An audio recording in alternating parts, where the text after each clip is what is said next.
So to take the door off this thing, I need to drain all the oil out of it. This is a heavy door for what it is, for what it does anyway. So pull that off, and we'll, of course, before we can, like I said, drain the oil out, or take the side off, we have to get the oil out. That would be a mess. It'll fall off.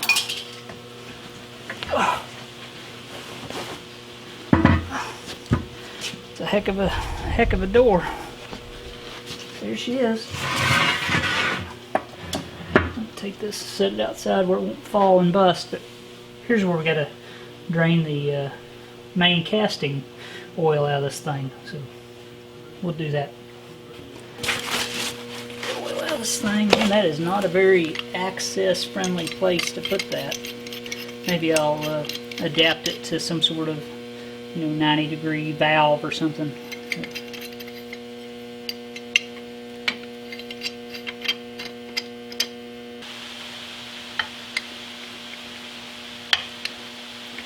And they sure could have come up with something better than this.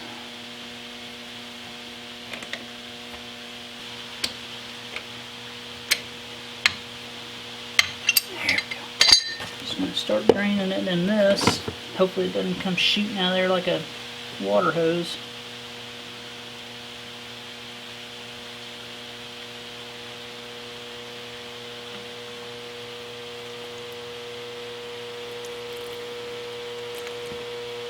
Ugh, man, I'm glad I decided to change that. It had a little water in the bottom.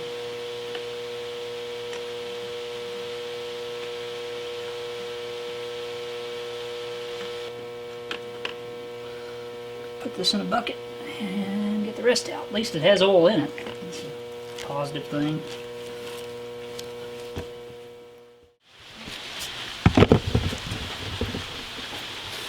Get some more out of this thing.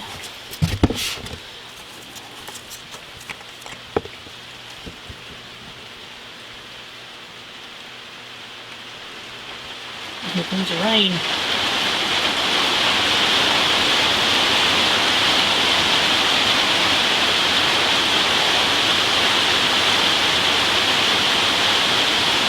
Not too bad. A few chunks in it, but I haven't really seen any metal of any amount anyway. That's good. Alright, so luckily my buddy Jim Lichty, he printed me off two the replacements parts manuals for the 2K and 3K Kearney and Treffer mills. Now, here's the breakdown. It's pretty intense, really, with this unit here, but most of this will stay contained within the unit. That's what I'm thinking when we pull it off. And right here, which you probably can't see, is the little part, the shaft that we need to repair. So, I'm not exactly for sure how I'm going to do this yet, but we're going to get started. Alright, so just going to start taking these bolts out. And looks like we got a couple pins, dowel pins, and maybe a threaded hole here to help separate and start pushing this thing off. It's probably pretty heavy, so I'm not for sure how I'm going to support it to bring it out. I haven't worked that out yet, but I will. Hopefully.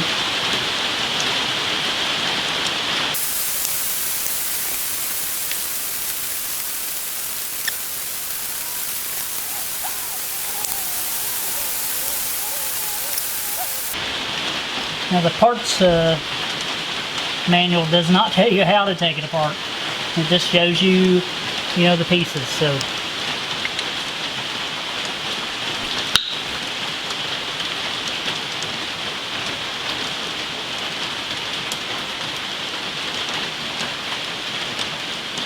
I put it in its lowest gear just so, you know, I know at least the timing at which it come off. I know it's going to have some forks and stuff, and probably getting it back in will be one of the harder parts. I'm just guessing.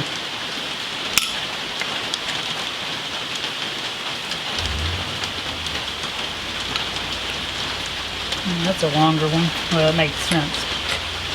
Alright. So, top two are longer bolts. It's like half 13, so maybe push on it. So, I don't know, a little sketchy. Alright, I got all the bolts out but one. I got some half 13 rods that are threaded on the end, and I'm going to screw these into the holes. That way, hopefully, if this thing does come off and it's already leaking, I got all loose, one still just barely in it, so it's already leaking, and I can see a crack forming around where it's sealed, so it has pulled off a little, and all I got to do is using a long 5/8 pulley tap to clean out this.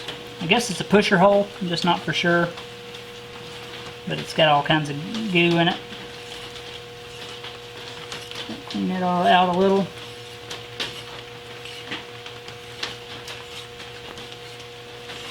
Oh wow, yeah. I just barely touched that and it wants to come off. Separated a 1/8 of an inch, just not even trying, so maybe it'll come off easier than I ever thought. But I definitely don't want it falling and hitting the ground. That's for sure, because I'd say it's fairly heavy. I'm going to probably get my engine hoist and put maybe a strap around here, that way I can somewhat control it coming off there.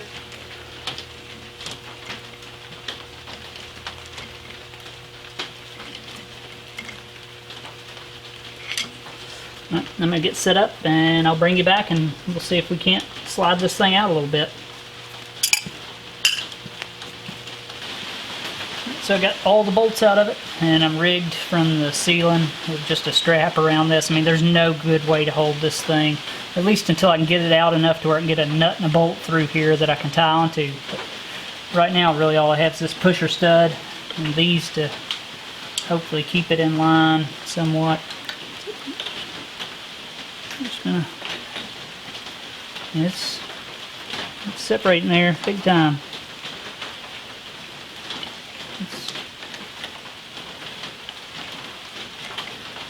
Wow, man, if it comes off that easy, it's just ridiculous.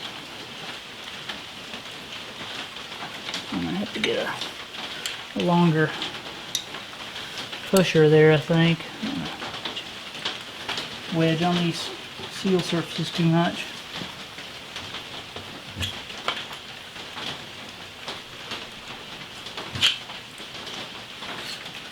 Scuff them up. Yeah, let me get a longer stud if I have one. And wow, it's happening. My wife's out here. She said instead of using a screwdriver to pry on that, why not just use a plastic wedge, which is a good idea. These plastic chainsaw wedges are nice.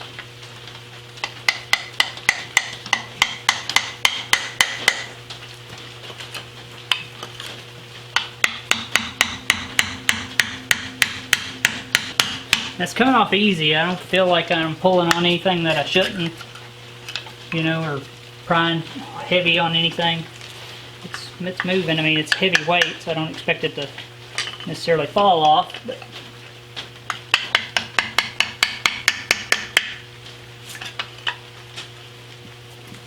still got its big dowels in there.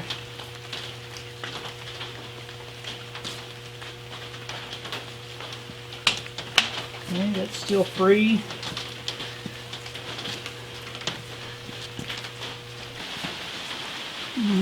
Man, everything's sweating in here. Look at that, just soaking wet.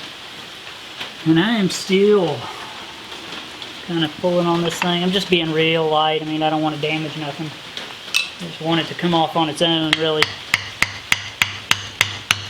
Well, my wife just noticed every time I kind of pull on this a little, the clutch lever would move, so I've raised it up, and hopefully that will disengage it. Maybe it's trying to bring out that clutch shaft with it. Just can't see.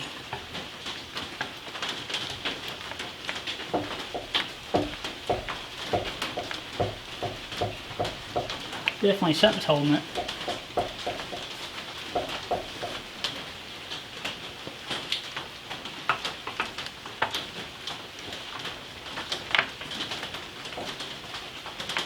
And it is not.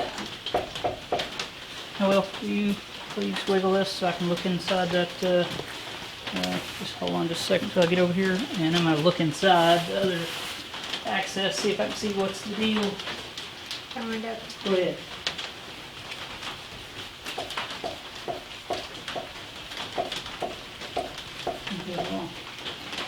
Okay, good. And not. Okay, yeah. Well, the good news is it looks like the clutch mechanism that I need to repair, the whole thing looks like will come out with this unit, but I'm afraid that I may have to have the other side apart before this will come off because of that shift fork on the clutch mechanism. You know, I don't know that, but that's what I'm starting to think. I'll mess with it a little more and bring you back when I get some info. Alright, so every time I would pull on this, you know, I've got to a point to where it's just pulling and feeling like it's hitting this dead stop. And, you know, this stuff's not that exciting. Watching somebody try to fiddle and, you know, figure out what's going on. But my wife noticed every time that I tried to pull on this, that the clutch lever would move. And if you look, it pushes it, and then it comes to a direct stop. Well, you know, I've been looking through the other side. I can't, you know, couldn't see, you know, what's causing this thing to, you know, come to a direct stop, and am I going to have to pull apart the other side, the whole clutch mechanism and stuff, in order to, you know, get this thing to come apart. I was, you know, hoping that it would just, this section would come off, you know, but I don't know. I still don't know for sure. But my wife noticed. I'll take you over there and show you. Every time that I pull on this, the main clutch bolt that runs through the main flywheel was pulling on. So maybe you can pull off that bolt, and then this may come off. A lot of mays and maybes, but you know, I've never had one of these apart. So I'm going to try to pull that bolt off and see if that helps. Now, this thing's a lot heavier than what I originally thought. It looks like basically the majority of the transmission comes off with this thing. So I put an extra hook on there, and I may have to come up with a couple extra rods. I'm not for sure, but it's not going to be light, I can tell you that. Let me take you over there, show you what I'm talking about. I'll pull the Carter pin out of it, take the bolt off, and then we'll see. Maybe it'll come loose, maybe, you know, maybe it won't. All right, so you've seen that when I pulled on this clutch lever, it pushed that piece that I'm trying to take off outward, and every time I do it, it pulls on this too. So thanks to the wife for noticing that, because maybe this is just a spline shaft that you know, pulls through, maybe not.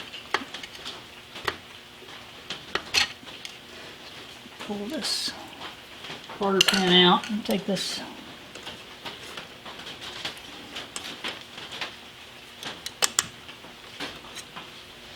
nut off.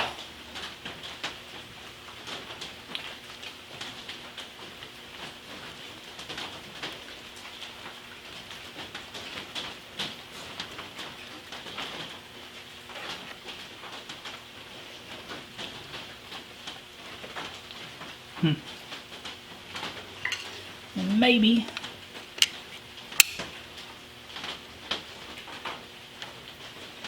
it'll slide off. Probably not. Try it anyway. Pulling that through? That nut or bolt? It is? Well, good, good. Maybe it'll come off now. Let me get you over on the other side. Look at that.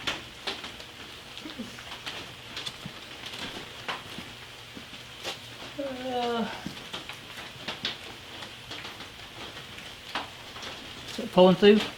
Yep.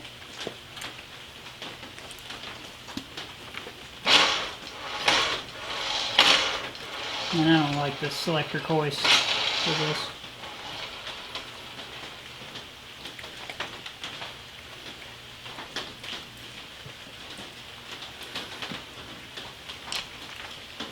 It is coming off.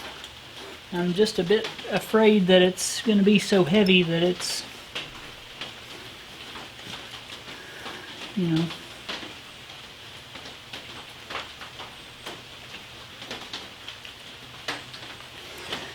get it balanced. It's coming out. And this thing is just about out. Just don't want it flopping. But it shouldn't with these 4 studs.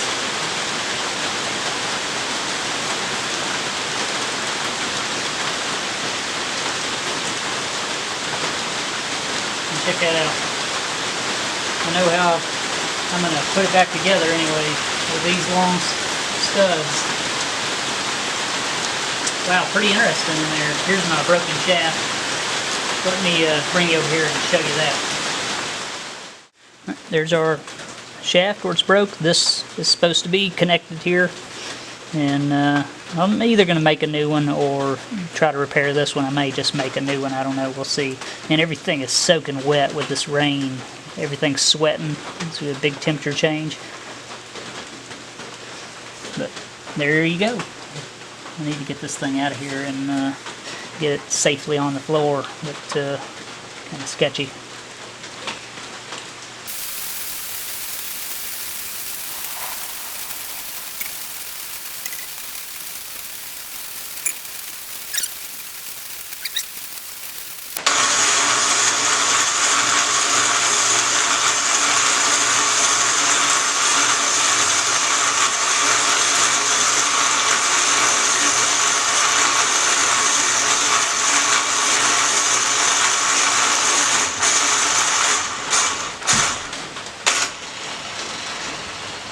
Safely on the floor, thank goodness. Wasn't horrible. It'd be easier if I was better rigged, but you know, you use what you got, and it worked. Well, I finally got this thing out and got it up on the shaper. I'm pretty happy with the way it worked out. It took me a little while. You know, I went slow. I didn't want to start prying on stuff hard and break anything, and I think that's, you know, the successful way to go about any job that, you know, you haven't done before is just slow and easy. You know, no big hurry to get this thing off. I just wanted to get it off without breaking it so I can fix what's already broken in it. I'm happy with the condition that it's in. I got one gear here that's got a little damage around, probably where somebody was using this machine, I would guess, without being able to disengage the clutch. Just an opinion. I'll bring you in, show you this unit. It still needs a good cleanup, and I'll show you a good close-up of the broken shaft and tell you my plans, and then we'll sign this thing off. Alright, well, here's the unit, and man, it is really a masterpiece of the way it works, a mechanical masterpiece. And everything looks to be in really good shape. All the gears other than this one right here and the one that mates on it on the machine has got a lot less damage than this one's got, but still some, but not that bad. Looks like to me, you know, like I said, that somebody had shifted this thing with it, you know, not completely disengaged. But really neat the way that this thing functions and how they incorporated this big, you know, crank on the front to change these gears. These forks trace the path of this big piece here, and, you know, swap the gears. It happens down here. There's another one of these down in here, or what looks like it. There's one up top.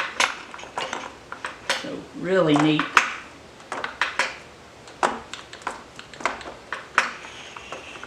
The way that this thing functions. It's really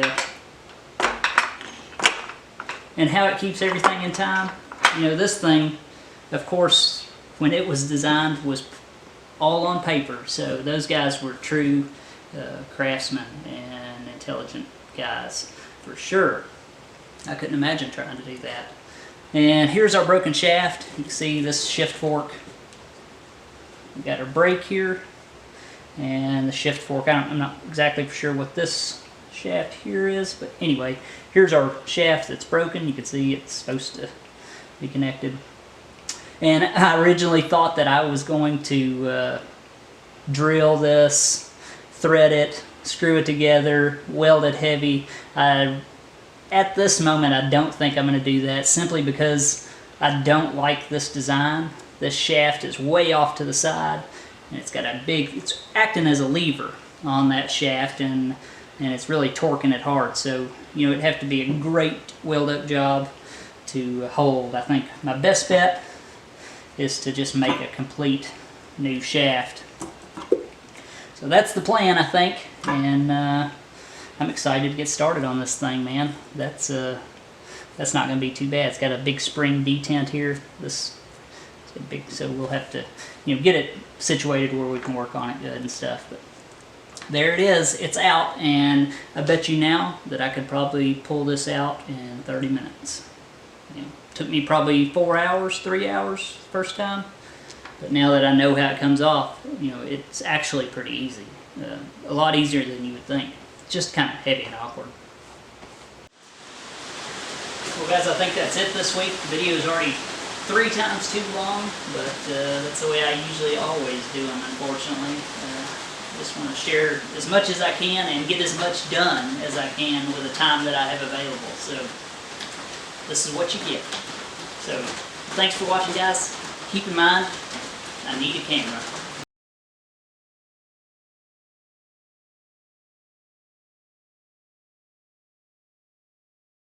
I'm in the market. I'm going to have to buy one, I think.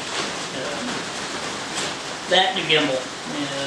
Something that I can get some wide angle shots with, and you know, just get some moving footage instead of camera stationary all the time. It's a work in progress, just like everything else. It takes time. So thanks for watching, guys. I really appreciate it. All my subscribers, my patrons, my viewers.